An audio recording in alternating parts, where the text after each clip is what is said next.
So what we want to be able to do is I would love for you guys to please introduce yourselves, your film, when and where it's also going to play. Okay, our film is Half a Life. It's a short film. It's a Half a Life. It's a short film. It's playing in the Rule Breaker section. That's on November 13th at 5 p.m. to 7 p.m. Nice. at the Kaufman Astoria Studios Theater. Congratulations! It's at the Zucker Theater at Kaufman Astoria Studios. Yes. Congratulations! Zucker Theater is history, to put it lightly. Once you step inside, it is history. Are you the director, producer?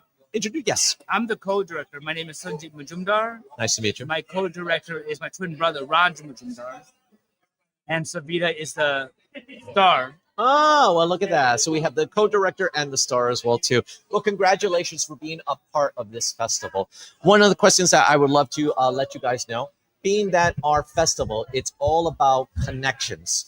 The theme is connections, whether they're made, missed, or yearned for. I would love to learn more about your film, but can you explain how your film fits within the theme of connections? Okay, well, the one thing is that anybody who lives in Jackson Heights, Queens, we all know there's too much connection.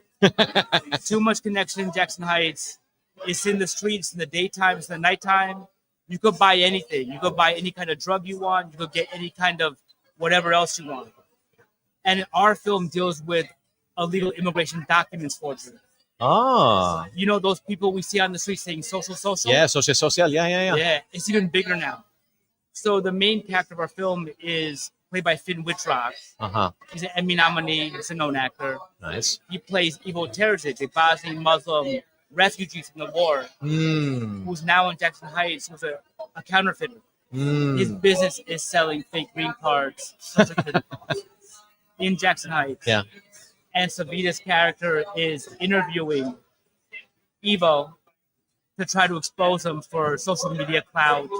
It's ambiguous. And the short film is about that. Yeah. But it's part of a bigger feature that we've been developing for years.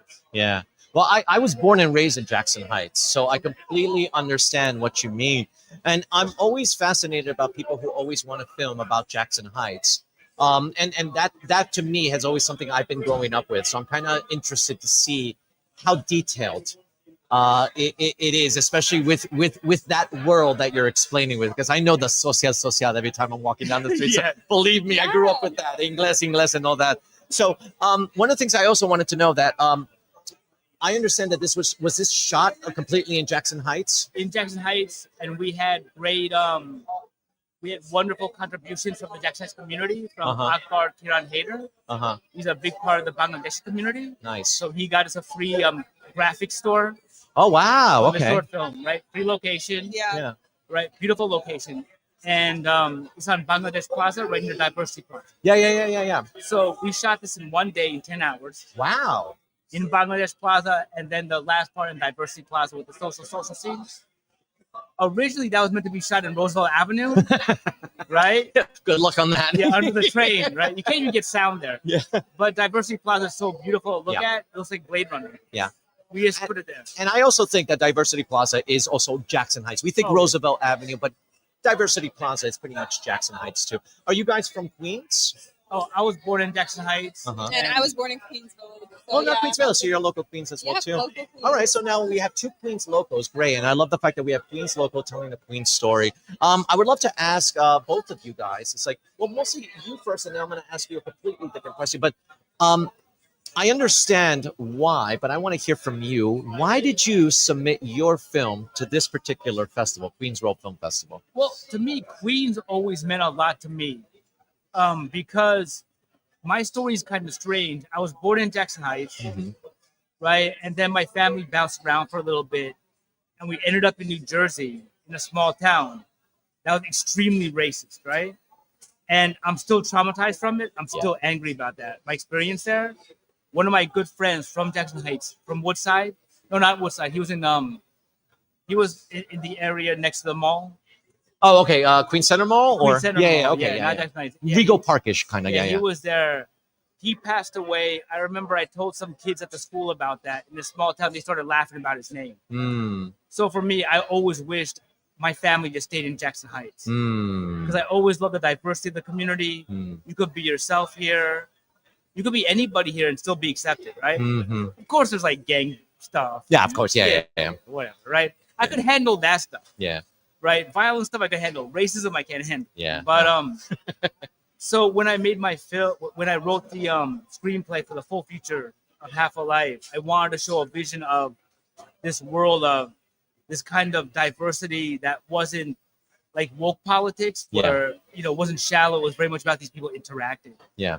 So Queens has always been very much kind of like my safe, like space. So I wanted to make a movie that was an ode to Jackson Heights, Queens. I like that. And I feel like Queens World Film Festival is the festival of my beloved borough.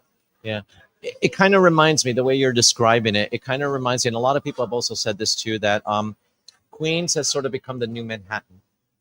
And I feel that, like, even with the Jackson Heights, with everything that you're talking about, it reminds me of like the grittiness of, let's say, like Taxi Driver, for instance. So, and I kind of believe that, because I wouldn't see that kind of like culture in Manhattan. But in Queens, I still kind of see that culture as well too. Not in a negative way, but that like the real New York kind of like situation. Well, think about Travis Bickle in Taxi Driver. Yeah. Is that Travis Bickle is a racist himself. Yeah. Throughout the whole movie, right? Yeah. Our character Evo. Yeah. He's very much, he loves the community. Yeah. He's part of the community, and he likes the community. Even though the character is traumatized and it comes out in moments, as you see, but it's almost like a polar opposite, because Travis didn't want to be part of the city. He wanted to destroy the city. Yeah. Evo, he's making these documents. He's very much integral function of this neighborhood. And of course, he's a criminal, so he has the maturity level of a 16-year-old. Get real, right? Yeah. So he doesn't know the long-term consequences of what he's doing. Yeah. And the movie and the short film doesn't glamorize what he's doing. Yeah. Okay, so like the movie's not some propagandist movie saying that, oh, you should go out there and just make, fake papers for everyone. Yeah. Yeah. And that's where Savita's character comes in. She's questioning why he's doing this. You get into the main character's background. He's I don't want to give it away. But, No, of course. But he's a refugee of a genocide. So that formed his worldview. Nice. What about you? Your experience, not only from like being part of this film, but also being accepted in this film festival. What's it been like from start all the way up to here? Yeah, I mean, when I read the story, I really, really enjoyed it, and I thought it would just be such an interesting character to play, because like I always love playing opposites in my characters, and like the fact that there is a part of me that's empathizing with this guy who he's an immigrant himself.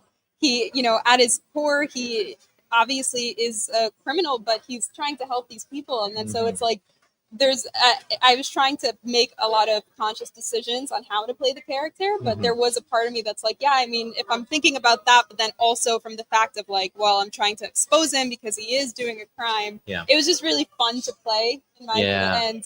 And then, I mean, just being in Queens, I'm from Queens. I love everything about Queens, and being able to be in a festival that like pays homage to the city that I was born and raised in, and have this story that is so integral, that seems like, it's telling the story of such a great city. I think it's amazing. Well, one of the things that I've also noticed, and I kind of like, well, it's not more of a notice, but it was expected and unexpected at the same time too. Being that we're part of the theme's connections, a lot of people have been telling a lot of stories that are really dealing with what's been going on in today's day and age. Do you guys think that your story also relates to what's been going on in our modern society as a whole? I started writing the full version of the movie. I started writing it back in 2010, 11, during the Obama administration. One of my good friends was an immigration attorney on Roosevelt Avenue. And at that time, Obama did a big expansion of detention. So no one's innocent in all this, okay? So it's not just one-sided. Yeah. Who's a good guy, who's a bad guy. Yeah. I wrote it then. Then Trump came into office. Things got more extreme. You're telling me. Yeah, things got more intense. And I have two contacts of information. My friend, he's an immigration attorney, and I have another friend at ICE. High clearance. A kid I grew up with, right? In that small town, actually. He went to work for ICE. Yeah. I showed him the screenplay. He said, okay, it's very fair. This is what we do. We deport people. This is what we do. That's what he said a few years ago. Okay, it's fair. And he was always a good guy. He's always honest, right? He wasn't going to try to make himself look like a hero. The way that ICE actually justifies what they're doing with destroying these families is that as long as we catch one child molester, it's okay to sacrifice a bunch of families. That's how they think, right? Wow. Yeah. Now it's even bigger. Now it's ICE, big ICE raids. People, regular citizens attacking ICE officers. I don't totally agree with that. That's Yeah. the way to do it. So that's going on. So it's even bigger now. Yeah. I started writing this back in 2010. It's way more insane now. It's sad that it's still relatable. Even more so. You know what? I was watching Gangs in New York again, right? Love that movie.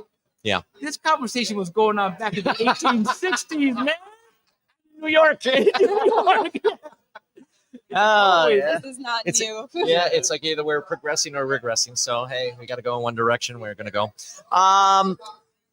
I would love to find out more information, not only about your film, but about yourselves. You guys have a website, social medias. We'd love to follow you guys, if anything. Well, can you share them? Okay, my website for color correction. I'm a colorist by trade. That's www.resurgenceimaging.com. Okay. And my Instagram is Resurgence Imaging. My name is Sanjit Majumdar. You can find me. Just search my name. Yeah, so my Instagram is Savita, SAVITA_XX. And then I have like a Vimeo. If you just look my name up on Google, all my stuff will come up because I just was told that websites aren't usable for actors anymore. So now I have like a Vimeo and Actors Access. All of my stuff will come up if you type Savita Sukul. Nice. Now, let me ask you, while shooting this, because you guys shot it in one day, correct? 10 hours? Yes. I know whenever you have to shoot like a couple of days of productions, you get lucky days and unlucky days. But within those 10 hours, did you have like miracle like situations or unlucky situations? I'd love to hear it from like both of your perspectives. Well, it was actually Akbar, Hiran. The first day, I used to, because I was writing this, the full script for a while. I saw this corridor in Bangladesh Plaza, and I always wanted to film there. Yeah. And then I saw they had a graphics print shop. I emailed my friend, right? And he says, listen, I need a print shop to shoot in. I need one. He says, I know the owner of Graphics World. That's a print shop right there. I'm like, okay. So we could shoot the exterior, and it looks beautiful, and the interior, which looks gorgeous too. Texture on the walls, lucky. That's very much serendipity, right? I get that location for free. We had 10 hours. And I was concerned that when we shoot like a documents forgery lab, it was gonna look like Kinko's. That's what I was worried about. This place looked great, right? We got lucky with that. Plus, I worked with my DP, took pictures of the location, and I always had an eye anyway. And I'm a colorist, so I always know, okay, I could shadow that in post, I could reframe that. It went smooth. It was, we got beautiful shots inside. Boom, Savita scene with Finn outside. Right? Last part of the shoot, Diversity Plaza, block away. 1 block away, we wheel all the equipment over there, and we're just rocking and rolling, man. It's in Jackson Heights. You could film in the same 3 blocks, and you get the scope of a whole city. Also, like just Finn being a phenomenal actor, it was just so easy. He's like the best scene partner I've ever had. I was already a fan of his, and so I was like so excited to work with him, and he's just such a natural, and so I just felt like it just made acting so easy. I was like, wow, this is just effortless. So I feel like that was just There were some speed bumps. I remember a lot of people partying stuff out. there were people like stopping because I can't give away much. But some parts of it, people on the street were concerned. Yeah, I can And imagine. we're acting, it's not real. I mean, it's Jackson Heights. We've seen it all, but at the same time too. Yeah, so like they're wheeling stuff out of these businesses, and you could hear it in the sound, right? But Finn and you just kept going. I just said keep rolling. Because me as a director, I like to keep the takes rolling because I used to edit too. I still edit, and you could use anything from a long take. Once you yell cut, you can't use it anymore. And you see it in the actors' faces. So I like to keep the whole take rolling, right? And even Finn, I remember when we actually did the sound mix, he said, I was really worried about the sound. But I work with a great sound mixer named Carlos Martinez. Yeah. And he was able to filter all that sound. Oh, wow. Down. Nice. That's a dream right there. Oh, my God. All right. Well, guys, being that you guys are part of the Queens World Film Festival, the audience that you're going to get, obviously, you're going to be Queens people, but we want to get Queens people to come see it. So what we want you guys to do, right on that green light that's on the screen right over there. In your best salesman pitch voice, what I want you guys to do is I want you to say, "We will see you in Queens." We will see you in Queens. Beautiful. Thank you guys so much. Really appreciate it. Congratulations on being part of the film. Thank you guys so much.